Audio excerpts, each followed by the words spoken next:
लो आ गए, आओ आओ भी, अंदर आओ। गनलिन, गनलिन, हाँ जल्दी से चाय के लिए पानी चढ़ा दो। जरूर। Hello Mrs Lee. नमस्ते। नमस्ते मिसेस। बैठिए। आओ बैठो। यहाँ आओ, आओ। ठीक है, तुम्हें कुछ तो हासिल हुआ है ना?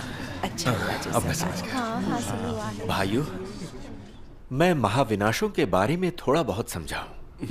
वे प्राकृतिक आपदाओं से अलग होते हैं। वे मानव जाति की नियति और भविष्य से जुड़े हैं। सही है।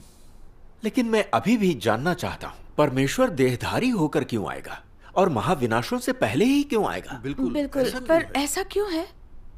परमेश्वर महाविनाशों से पहले कार्य करता है ताकि विजेताओं का समूह बनाया जा सके। तब विजेता महाविनाश के बाद स्वर्ग के राज्य में उठाए जाने के योग्य हो जाएंगे। हाँ, सही है। हमने इतने सालों से प्रभु में विश्वास रखा है, उसके लिए धैर्य रखा, कष्ट सहे, खुद को खपाया और क्रूस उठाया, प्रभु के मार्ग का अनुसरण किया। क्या हम स्वर्ग के राज्य में उठाए जाने के योग्य नहीं हैं? हाँ, हमने बहुत कष्ट झेले हैं और हर दिन सतर्कता से प्रतीक्षा की है। हम सभी तैयार हैं। क्या इतना सब काफी नहीं है? हाँ, क्या इतना सब काफी नहीं है? राज्य का युग आने से पहले, यानी परमेश्वर के महान श्वेत सिंहासन का न्याय शुरू करने से पहले, सारी चीजें जो हमने प्रभु में अपने विश्वास के लिए की वो काफी थी। लेकिन परमेश्वर जैसे विजेता बनाना चाहता है, उनकी तुलना में ये काफी नहीं है। उससे काफी कम है। तो फिर हमें और क्या करना होगा? थोड़ी तसल्ली रखिए। चलिए बाइबल पढ़ते हैं। ठीक है। मत्ती अध्याय 5 में 8 आशीर्वचनों का उल्लेख है। भाई ली, पहला तुम पढ़ोगे? ठीक है। धन्य हैं वे जो मन के दीन हैं, क्योंकि स्वर्ग का राज्य उन्हीं का है। आमीन। आमीन। ये आशीर्वचन मनुष्य के लिए परमेश्वर के वादे हैं और मनुष्य से उसकी अपेक्षाएं हैं। पहले में परमेश्वर चाहता है लोग आत्मा में दीन हो, केवल वही स्वर्ग के राज्य में प्रवेश कर सकते हैं। हाँ भाई ली, तुम्हें लगता है लोगों के लिए आत्मा में दीन होना आसान है?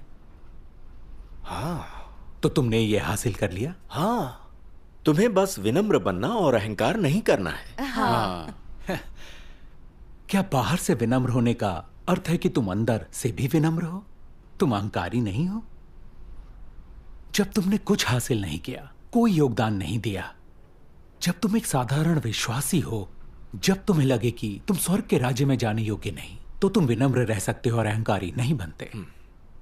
लेकिन जब तुम दूसरों से बेहतर और अधिक कार्य करते हो और दूसरों की तुलना में बेहतर प्रतिष्ठा और रुतबा रखते हो, तो क्या तब भी तुम विनम्र रहोगे?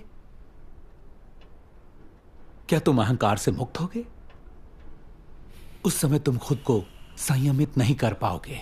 तुम्हारे लिए विनम्र बने रहना मुश्किल होगा और तुम्हारे लिए अहंकार से मुक्त होना और असंभव हो जाएगा। तुम्हारे मन में केवल अहंकारपूर्ण विचार ही आएंगे, जैसे मैं ही बेहतर हूं, मैं दूसरों से श्रेष्ठ हूं, मैं कोई असाधारण व्यक्ति नहीं हूं, बाकी लोग मेरी अगुवाई के बिना कार्य नहीं कर सकते, मेरा रुतबा और पुरस्कार दूसरों से बड़ा है। सही है। आत्मा में दीन और विनम्र होने के लिए तुम्हें खुद पर संयम रखना होगा, भोगासक्त बनने से बचना होगा। अगर तुम में अहंकार आए तो उसे प्रकट नहीं करना चाहिए, उसे नियंत्रित करना चाहिए और तुम्हें मन ही मन प्रभु से प्रार्थना करनी चाहिए कि वो तुम्हें अनुशासित करे। इससे काम चल जाएगा। हम इसी तरह अभ्यास करते हैं। सुनो, क्या ये दिखावा नहीं है? ये धोखेबाजी करना है। तुम्हारी आत्मा की दीनता और विनम्रता तो केवल बाहरी चीजें हैं। तुम्हारा अहंकार और दम भी वास्तविक है। तुम अहंकारी या आत्मसंतुष्ट नहीं होना चाहते, लेकिन खुद को रोक भी नहीं पाते। सही है, तुम इसमें कुछ नहीं कर पाते है ना? तुम दिखावा करते हो और खुद को बड़ा भी बताते हो। प्रभु से प्राप्त सभी अनुग्रहों को गिनने की आड़ में तुम अक्सर अपने योगदान, योग्यता, कौशल और खूबियों का बखान करते हो। भले ही अंदर से खुद को संयमित करने की पूरी कोशिश करते हो। मुझे प्रभु की महिमा नहीं चुरानी चाहिए, मुझे प्रभु की महिमा नहीं चुरानी चाहिए सोचते हो, फिर भी तुम रुक नहीं पाते और डींगे मारते हो और अपनी तुलना पौलुस से करते हो। जब तुम पौलुस का कहा पढ़ते हो, मैं अच्छी कुश्ती लड़ चुका हूं, मैंने अपनी दौड़ पूरी कर ली है, मैंने विश्वास की रखवाली की है। भविष्य में मेरे लिए धर्म का वो मुकुट रखा हुआ है। तो आत्मविश्वास से भरे महसूस करते हो और खुद को विजेता मानने लगते हो, मानो तुमने पहले ही मुकुट पहन लिया हो। मैं अभी भी इन चीजों का अनुभव करता हूं।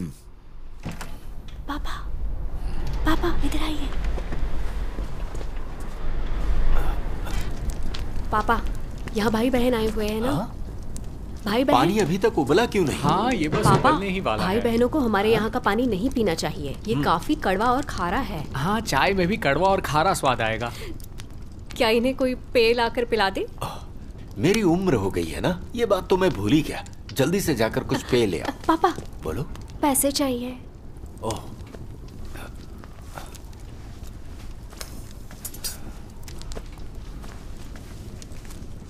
मेरे पास इतने ही है, फटाफट। पापा, कुछ फल भी ले आए क्या? ठीक है। फिर तो ये पैसे कम पड़ेंगे ना पापा? अपनी माँ से कुछ पैसे मांग लो। पापा, आपको पता तो है माँ कैसी है।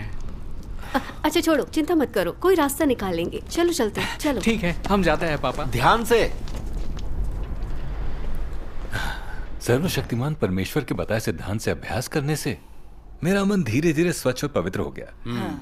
और मैं अक्सर परमेश्वर के सामने खुद को शांत कर पाता हूँ। पहले की तुलना में दूसरों के खिलाफ ईर्ष्या करने की मेरी मनोदशा अब उतनी गंभीर और निरंतर नहीं है। बहुत अच्छी बात है। अगर मेरे अंदर ऐसी मनोदशा दोबारा उभरती भी है तो मैं उससे परेशान नहीं होता। क्या बात है, अच्छी बात है। ऐसा कर पाती। परमेश्वर का धन्यवाद। जैसा प्रभु यीशु ने वादा किया था, धन्य है वे जिनके मन शुद्ध हैं, क्योंकि वे परमेश्वर को देखेंगे। तुम अपने आप से काफी अलावा खुश नजर आ परमेश्वर रहे में हो। तुम जैसा आदमी परमेश्वर को देखने जा रहा है। इसके अलावा परमेश्वर के तुम्हें ये मौजूद नहीं मालूम भाई शू, लेकिन जब हम साथ मिलकर प्रचार करते थे तो वो बोलने की भी हिम्मत नहीं कर पाता था, खासकर जब वहां बहुत सारे लोग होते थे। वह मुंह खोलते ही घबरा जाता था। अरे जीशिन, उसे बताओ ना, क्या तुम पहले ऐसे नहीं थे? हाँ, क्या तुम भूल गए? भाई ली, देखकर कैसा लगता है कि बाकी लोग तुमसे बेहतर हैं।